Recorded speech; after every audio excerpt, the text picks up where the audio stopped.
आज मैं आपके सामने मैं जायसी के रहस्यवाद पर कुछ बात करूंगा।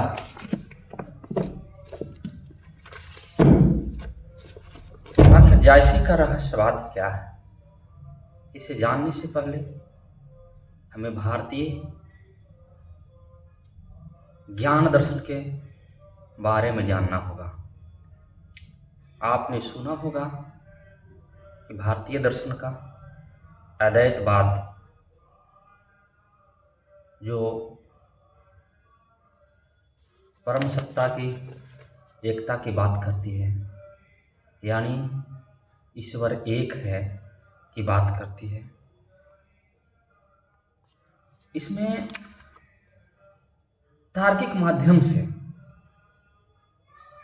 बौद्धिक माध्यम से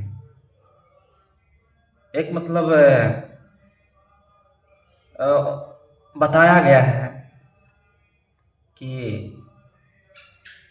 ईश्वर है और वह एक है। यह दर्शन आपके उपनिषदों में भी मिलता है। उपनिषद क्या है? उपनिषद जो हमारे ऋषि मुनि ने वेदों में बताया, उसको एकदम तार्किक व्याख्या के माध्यम से, तार्किक ढंग से, बौद्धिक ढंग से ईश्वर के बारे में बताने की कोशिश की गई है। ये तो अद्वैतवाद में हुआ, ये साधना के क्षेत्र में अद्वैतवाद हुआ। और यह ज्यों ही साहित्य के क्षेत्र में, भावना के क्षेत्र में यही अद्वैतवाद जब चित्रमयी भाषा में, बिंबमयी भाषा में, काव्यमयी भाषा में जब चित्रण होने लगे, तो यही अद्वैतवाद रहस्यवाद में बदल जाता है। और यह रहस्य जो है हरेक धर्म का, हरेक धर्म में रहस्य माना जाता है। ऐसा कोई धर्म नहीं है विश्व में जिसमें रहस्य न हो। जितने प्रकार के धर्म हैं उसमें सभी में रहस्य है, और उसमें उस रहस्य में परम सत्ता, परम नियंता के बारे में बताया गया है। और उस रहस्य में ईश्वर के प्रति, परमात्मा के प्रति आस्तिकता होती है, विश्वास होता है, प्रेम होता है, प्रत्यक्षानुभूति की बात करता है, तदात्मय की बात करता है।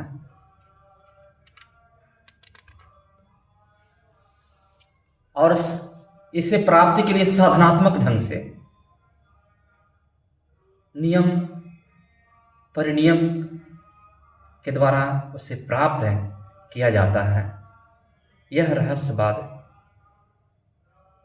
के मूलभूत तत्व होते हैं,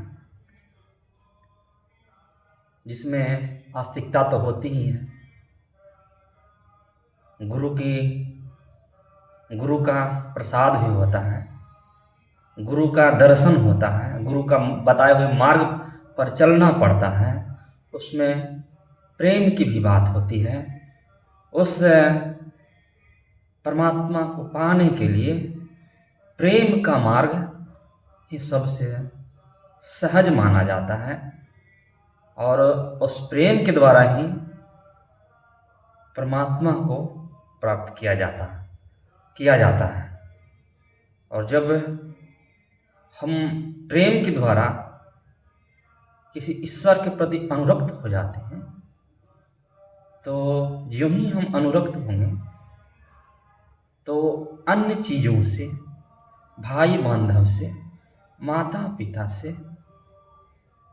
इस और सारे दुनिया बंधन से विरक्ति होना तय माना जाता है। यानी कहने का मतलब कि रहस्यवाद में पहला तत्व तो आस्तिकता होंगी ही, दूसरा तत्व गुरु का मार्ग होगा, तीसरा तत्व प्रेम होगा और चौथा तत्व वैराग्य भी होगा। तो ये मतलब चार तत्व हुए रहस्यवाद के। अब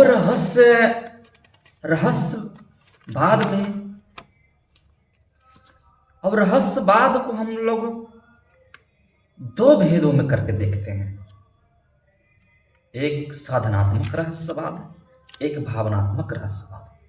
साधनात्मक रहस्यवाद योगियों नाथपंथियों के यहाँ हमें मिलता है, जिसका चित्रण, जिसका वर्णन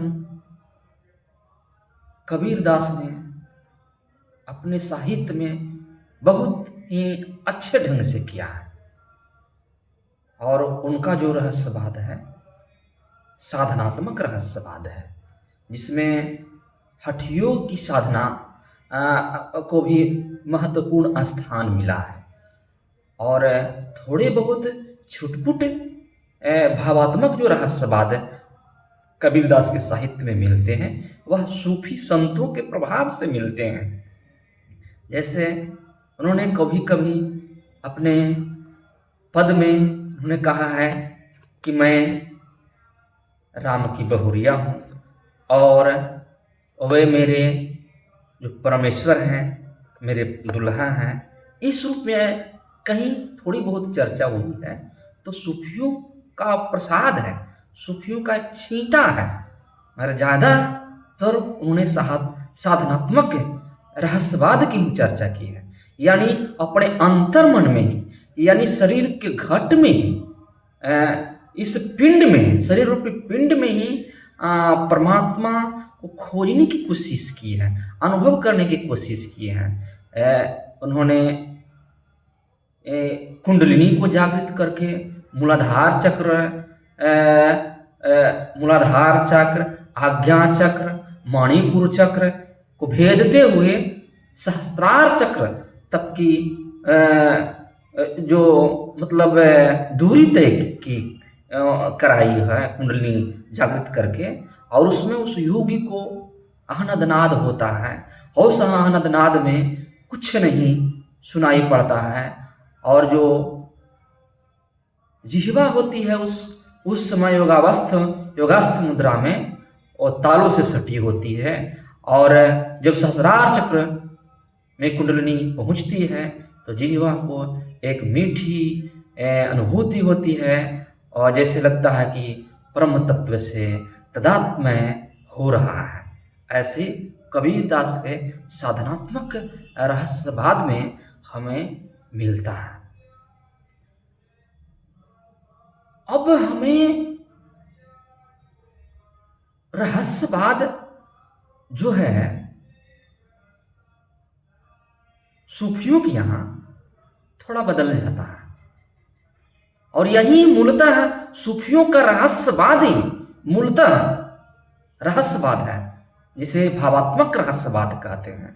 यही साहित्य का मूल रहस्यवाद है। और यह साहित्य का मूल रहस्यवाद ये साहित्य में पल्लवित पुष्पित हुए, यहाँ तक कि वैष्णव भक्तों में भी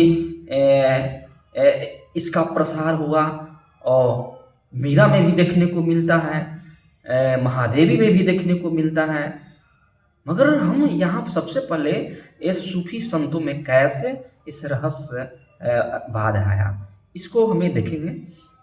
आपने सुना होगा कि क्या कहते हैं, यूरोप में, ईरान में, फारसी साहित्य में जो ईश्वर के प्रति रहस्य मिलता है, उसमें भी ईश्वर के बारे में चर्चा है कि ईश्वर के बारे में चर्चा है को परमात्मा है और जीवात्मा है, और जीवात्मा परमात्मा की प्राप्ति के लिए उससे दुल्हा रूप में जीवात्मा साधना करता है। ये हमें मिलता है। अब देखिए, आपके भारतीय दक्षिणी साहित्य में अंडाल भक्तिन है, उनके कृष्ण साहित्य में भी कृष्ण को पति रूप में माधुर्य रूप में उल्लेख मिलता है। ये भी मतलब रहस्यवाद ही है कि पति को कृष्ण को पति रूप में चाहना, यानी इसमें भाव माधुर्य है। और अपने को मतलब जीवात्मा कहना, ये मतलब रहस्य है। मतलब एक यहाँ तार्किकता नहीं है, भावात्मकता है। कैसे हम भावों से ईश्वर से बंधते हैं, कैसे जुड़ते हैं, कैसे तादात्म्य होते हैं, यानी ईश्वर से एक मेक होने की जो जो स्थिति है, वही रहस्यवाद है। तो आप करीब करीब रहस्य क्या है, रहस्यवाद क्या है, ये समझ गए होंगे। ये मतलब और सूफी कवि जायसी ने अपने पद्मावत में इसका बड़े ही विस्तार से चर्चा की है। और उन्होंने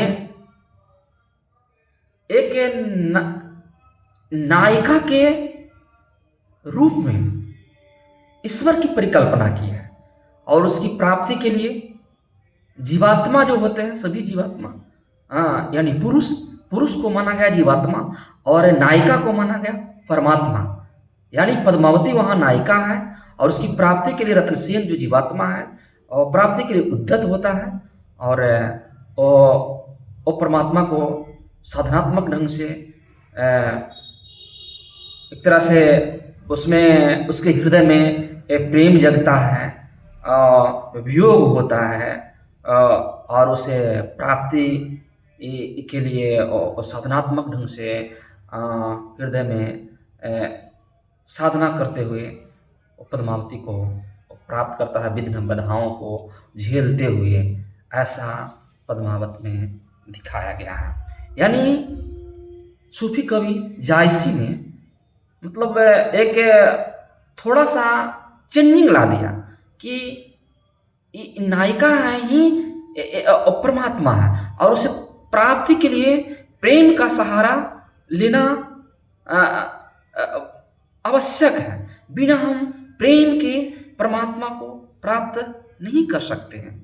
तो कुल मिलाकर जायसी ने प्रेम को ज़्यादा स्थान दिया है परमात्मा की प्राप्ति में। तो और वह प्राप्त भी होता है, और उसमें कई परीक्षा पास करके रत्नसेन पद्मावती को सिंहल द्वीप जा करके, यहाँ तक कि सूली उसको भी सुनाया जाता है। फिर भी उसके हृदय में ही पद्मावत की ध्वनि हृदय में गूंजती रहती है, और वह एक बारगी पद्मावती को चाहता रहता है। और तो वहाँ शंकर हैं, पार्वती हैं, वो इनकी प्रेम परीक्षा से खुश होकर के वो लोग सभी सम्मिलित रूप से पद्मावती का हाथ मतलब रत्नसेन को दे देते हैं। यह रहस्यवाद है। और इस रहस्यवाद वैष्णव भक्ति महाचैतन्य प्रभु के भक्ति में भी देखने को मिलता है। बंगाल के महाचैतन्य प्रभु थे, और कृष्ण के भक्ति में भाव विभोर हो जाया करते थे। जैसे लग रहा है कि भक्ति करते करते वह कृष्ण से तादात्म्य हो गए हैं, एक मेक हो गए हैं, एक पागलपन की तरह हो जाते थे। तो वहाँ वैष्णव भक्ति में भी चैतन्य महाप्रभु के भक्ति में भी देखने को मिलता है। अब देखिए कृष्ण के अवतार में भी देखने को मिलता है। भागवत जो पुराण है उसमें भगवत उसमें बताया गया है कि ईश्वर को रहस्यवाद में बताया गया है। ईश्वर रूपी जो 10वें अध्याय है भगवत गीता का 10वें अध्याय में वो बताया गया है ईश्वर सर्ववाद है, सर्ववाद है और जगत और ब्रह्म के बारे में क्या है वो कृष्ण ने वहाँ बताया है। तो और इस जगत को देख करके इस जो वो जीव होता है, जीवात्मा होता है, वो प्रसन्न होता है कि ये जो रूप है, ये ब्रह्मांड है, ये जगत है, चराचर है, ये किसी दूसरा का नहीं है, ये स्वयं एक कृष्ण का है। इसीलिए वह आनंदित होता है इस जगत को देख करके। और बाद में चलकर सगुण धर्म, सगुण काव्य धारा में कृष्ण मार्गी और प्रेम राम मार्गी धारा में जो कृष्ण और राम का अवतार हुआ सगुण रूप में, उसमें रहस्यवाद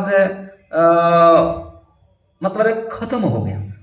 वो एक तरह से भक्त अपने सुख और दुख के वैयक्तिक भेदों से ईश्वर को देखने लगे। वहाँ ये नहीं देखा गया, इसलिए नहीं देखा जाने लगा कि वो सभी लोग जान गए कि जो राम हैं, कृष्ण हैं, वो किनके अवतार हैं? वो अवतार हैं विष्णु के। लोग जान गए, इसलिए वहाँ रहस्यवाद खत्म हो गया। फिर आपको कृष्ण की भक्ति में भी रहस्य देखने को मिलता है, वो भी उनकी भक्ति में भी माधुर्य भक्ति है। फिर आपको मीरा के पदों में रहस्यमयी चेतना का वर्णन मिलता है। तो मूलतः हम कह सकते हैं कि रहस्यवाद ईश्वर से एक में एक होने, ईश्वर से तदात्मय होने, ईश्वर का एकदम प्रत्यक्षानुभूति जिसको कहते हैं, प्रत्यक्षानुभूति में एक में एक हो जाना, घुल मिल जाना। जैसे दूध में पानी घुल जाता है, वैसे ही परमात्मा से आत्मा कैसे एक में एक हो जाता है, ये रहस्य बाद में देखने को मिलता है। और यही रहस्यवाद का वैशिष्ट है। भावुकता, काल्पनिकता, थोड़ी साहित्यिकता तो है ही, साहित्य में ही रहस्यवाद कहलाता है। और दर्शन के क्षेत्र में यही रहस्यवाद, ये तो कहलाता है अद्वैतवाद। दर्शन के क्षेत्र में अद्वैतवाद हुआ, यानी वहां गूढ़ बातें तार्किक ढंग से बात की जाएगी, बौद्धिक ढंग से बात की जाएगी, समझाई जाएगी बौद्धिक ढंग से। मगर यही वही चीजें ईश्वर के बारे में, परम नियंता के बारे में यहाँ काव्यमयी भाषा में, चित्रमयी भाषा में, एक तरह से कथा कहानी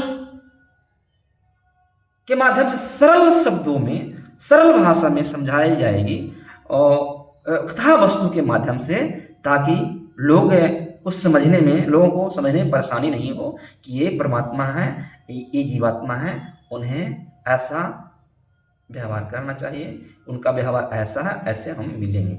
यही चीजें रहस्यवाद का वैशिष्ट है। तो आज इतना ही, धन्यवाद।